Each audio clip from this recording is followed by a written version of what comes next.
विधायक सूचना असतील त्या ठिकाणी घेतल्या जातील। मी केशवरावांनाही सांगितलं, मला एमडीचा फोन आला, और रोलरची पूजा करायची, कुणाच्या हस्ते करायची? म्हणलं केशवरावांच्या हस्ते करा। म्हणलं केशवरावांच्या? म्हणलं का तुला त्रास होतो काय? मी जर उद्या चेअरमन होणार, मी सांगेल त्याच्या हस्ते पूजा। त्याच्यामध्ये काय अजित पवारचाच हात लागला म्हणजे तिचं काय सोनं होणार आहे आणि दुसऱ्यांचा हात लागला की लोखंड होणार आहे?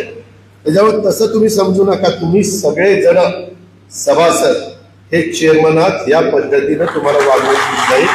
आणि एमडी मी तुमच्या देखत सांगतो, अधिकाऱ्यांना तुमच्या देखत सांगतो, जर माझ्या नावाचा गैरवापर करून कुणी काही तिथं उद्योग करायला प्रयत्न केला तर त्या गोष्टीला माझा विरोध आहे, हे तुम्ही समजून घ्या। तुम्ही एवढ्या मोठ्या सभेच्या पुढे मी सांगतोय, एवढ्या मीडियाच्या पुढे सांगतोय, त्याच्यामुळे माझी मतं फार स्पष्ट असतात, ज्याच्यातून माझ्या माळेगाव सहकारी साखर कारखान्याच्या सभासद बंधू भगिनींचा आणि माझ्या कामगारांचा